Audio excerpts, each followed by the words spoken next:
Hello and welcome to this very special conversation, Talking Big. I couldn't be more thrilled for what I'm about to do. I'm talking to two of the biggest sports stars in the world. They're joining me right now. The greatest quarterback of all time, Tom Brady, and the greatest ever F1 racing driver of all time, Lewis Hamilton. And they're both here.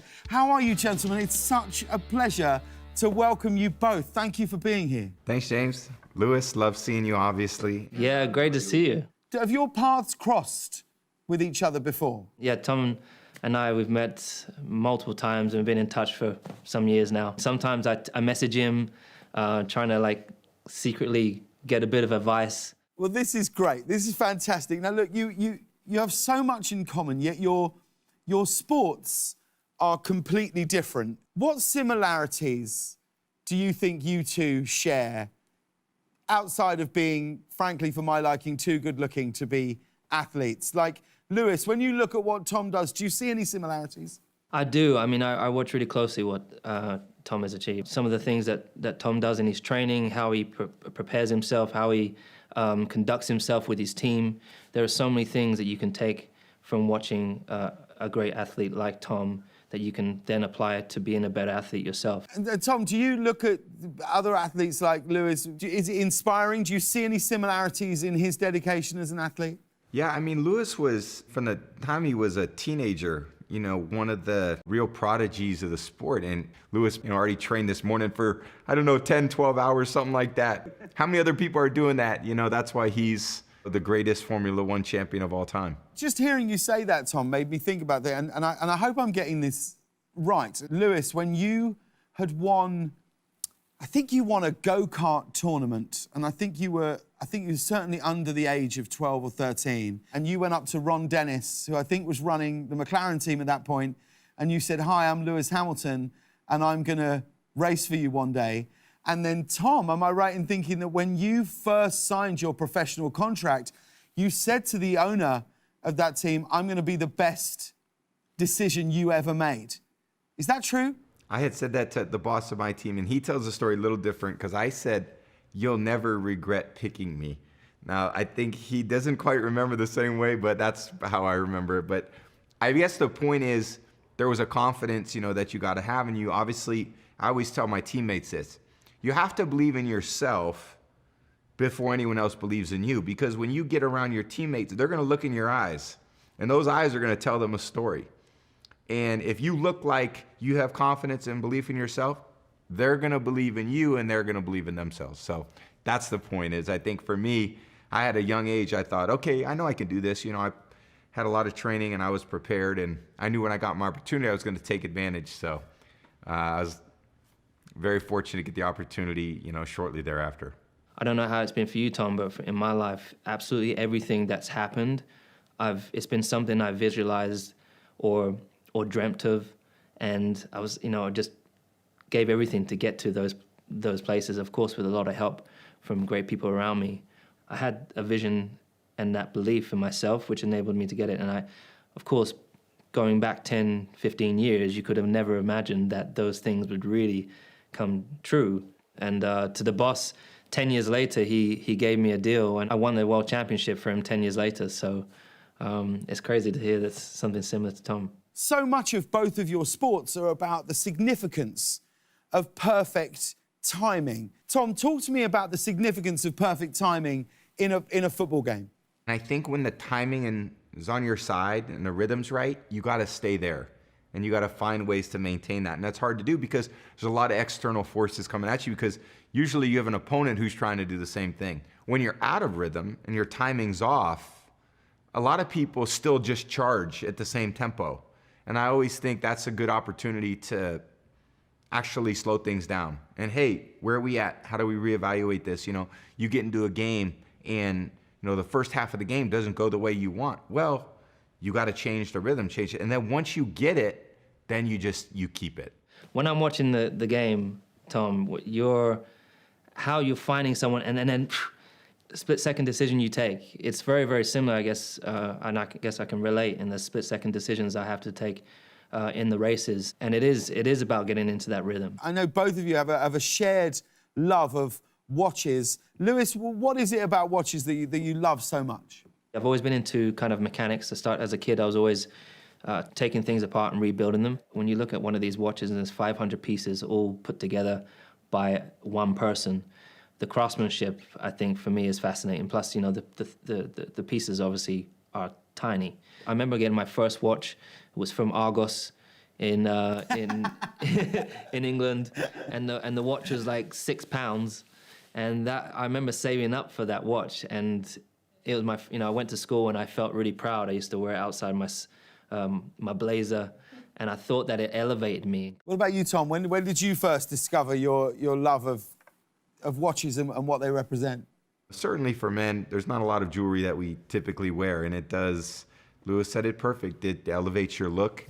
And in college, now as I was going to become a professional, I had this on my screensaver. This was on a really old computer, and the screensaver was a watch, and it was the IWC, GST automatic alarm from like the late 90s, and it has a screensaver, and I ever thought, if I ever make a few bucks, this would be the watch, that I would want. And I ended up buying my first watch at a Tourneau store in 57th Street in New York, and just went in there at a random time and bought a watch that I still have, this beautiful IWC that I still have. Really, what the two of you have both achieved in the past 12 months within your sport, I think really separates being great and being the greatest of all time. Like, it wasn't a debate, it's a fact. What is it that propels you on to just keep going and keep breaking records that you already set? First of all, I think it's a real love for what I'm doing. You know, this isn't like a job. It's really a true love, and I fell in love with what I was doing a long time ago. So people from the outside would think, well, what else? What do you want to do? Well, I don't know. You love what you're doing. Lewis loves what he's doing. Like, why take away one of the great loves of your life just arbitrarily to go do other things when maybe not the timing is right? I think the love of what I'm doing and then the willingness to continue to learn and to improve is what is really the most enjoyable. Ultimately, I was always trying to be my best, not the best. I always got satisfaction knowing that I prepared as hard as I could. I gave, so much emotionally to what I was doing. I gave so much to my teammates. I gave everything I had, and that's the most satisfying. So even if you don't get the outcome you want, you're still, in a way, satisfied, although you're probably not, happy. But there's a satisfaction knowing that you gave your very best. What about you, Lewis? What keeps you going? Do you have a goal set in mind that you think, well, I'm going to achieve that and then I'll reevaluate it?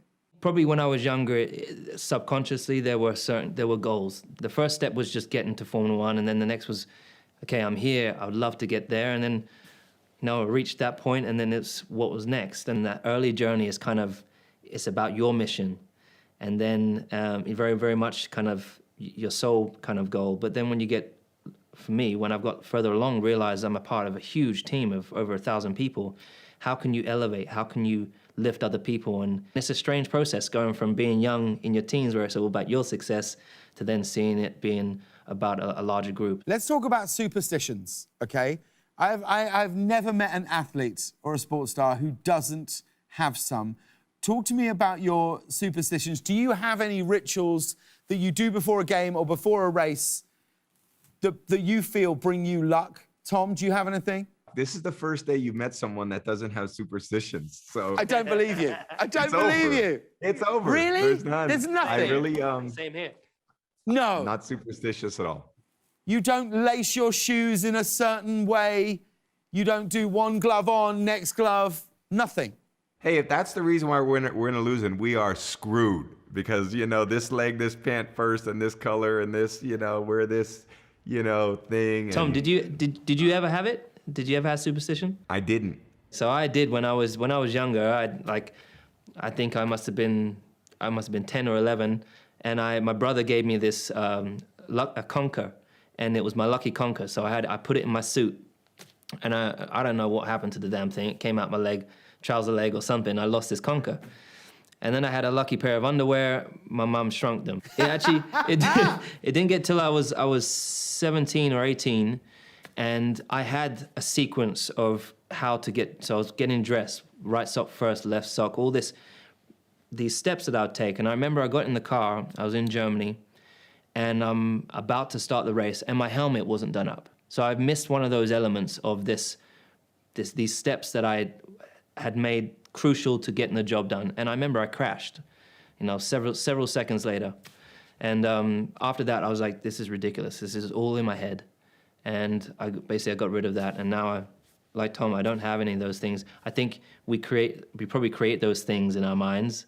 And you'll know from what Tom was saying, the psychological challenges that we face. You got to free your mind and let the greatness flow, I guess, It's interesting because some days you're really up. You walk into the stadium 3 hours before the game, like the Super Bowl. There's more energy. You're more amped up, right? So what do I got to do? I got to bring myself down to a good place, so I can really be where I need to be mentally. Some days I walk in, I'm tired. Man, it's a 1 o'clock game, and you just maybe had a Monday night game, so didn't quite get. And then how do you get yourself up? Oh, I put some music on. So a lot of it is those, there's those instinctual things too that I never want to be so fixed and rigid that, I have to do this. Maybe I need something different on that particular day because life is not robotic. Now when I'm watching like a 1 o'clock game and I put it on TV, I'm going to be like, Tom's tired. He's probably listening to some show tunes right now just to really pump himself up. He's got the Hairspray soundtrack on. He's going for it. Now, both of you have hit some major milestones. Tom, yes or no answer. 7 rings, greatest of all time. Are we going for number 8? Yes. Lewis, 7 world championship titles, equaling the best of all time, as well as the most race wins ever. Over a mammoth season, are we going for number 8? I've got to follow Tom, yes. This is great. How do you think either of you would fare in each other's sport? I always thought I was a pretty good driver. I suddenly, in the mail this week, I got the most beautiful gift. And you know what I realized? It doesn't fit. So how can I be a driver? How can I be a driver when the helmets don't fit me? Well, that's a hell of a gift. So hang on, Tom, are you going to replay this? Are you going to send Lewis an NFL helmet? I'm going to send him one of mine, and I'm going to see how he likes it.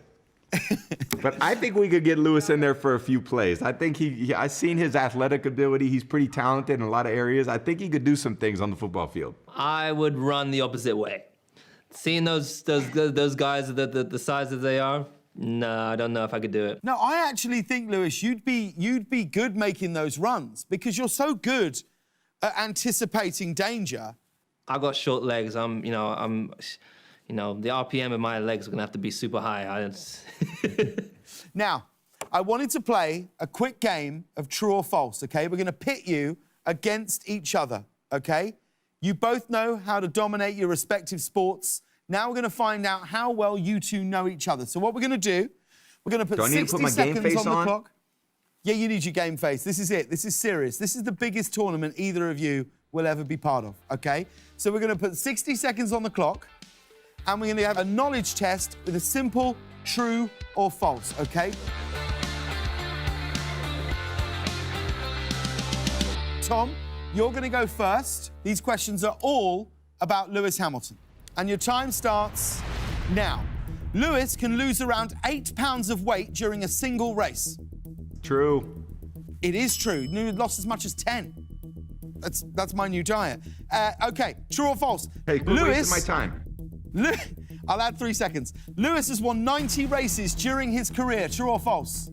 False. Way more than that. 95, correct. True or false? Lewis eats an entirely plant-based diet. True or false? We got true. True. True or false? Lewis featured on the Christina Aguilera song, Not Myself Tonight. False. It was false. It was Pipe under the pseudonym XNDA. Okay, true or false? Lewis has a cameo in the Pixar movie Cars 2. True. Boom! True is correct. Okay, quickly, we're running out of time. Lewis is just 13 years old when he got his first Formula One contract. True. True is absolutely right. Look at that. He got 6 questions right. So, Lewis, your best chance here is to tie with Tom Brady. There's a lot of pressure on your shoulders now. That's amazing. Okay. The best you could do is tie. Let's keep that in mind. If you do your best, all you could do is tie. He's sucking That me was out. some. He really was. He was really getting in your mind there. Okay. Here we go. Questions for Lewis. Lewis, here we go. 60 seconds on the clock, please. These questions are all about Tom Brady. True or false? Tom Brady has never had a cup of coffee. True. It is true. Tom, you should try it. It's so good. Okay, question 2. Tom threw for 2,217 yards and 16 touchdowns his senior year playing for the Ohio State Bucks. False. False, you're right. He played for the Michigan Wolverines. True or false? Tom was the 89th pick in the 2000 NFL draft. False. He was 199th. True or false? Tom drinks a minimum of 112 ounces of water a day. That's 14 glasses. True or false? I'm gonna say true. True is right. Professional baseball team, the Montreal Expos, wanted to sign Tom in '95 before he turned them down. True or false? True. Okay, quick. Tom Brady made a cameo in the HBO series Entourage. True or false? True. And it's true. Look at that. An incredible draw. There is greatness in both of you. Look at this. 7 championships, 7 Formula One championships, and now you've drawn in this as well. I cannot tell you, Tom and Lewis, anytime I've been around either of you, it is always a thrill to be in your orbit. But to get this moment, to talk to you both together is an absolute thrill for me. It really, really is. Congratulations on everything you have achieved in your sports and everything that you're going to carry on doing. We know the debate will rage on about who is the greatest sprinter, basketball star, tennis player, but there is no question that you two belong amongst the sporting greatest of all times. Thank you for joining me today for an inspiring and brilliant conversation. Tom Brady, thank you so much. Lewis Hamilton, thank you so much. Best of luck for the future, fellas. All my love. Thanks, James. Bye, Lewis. Great to see you, Tom.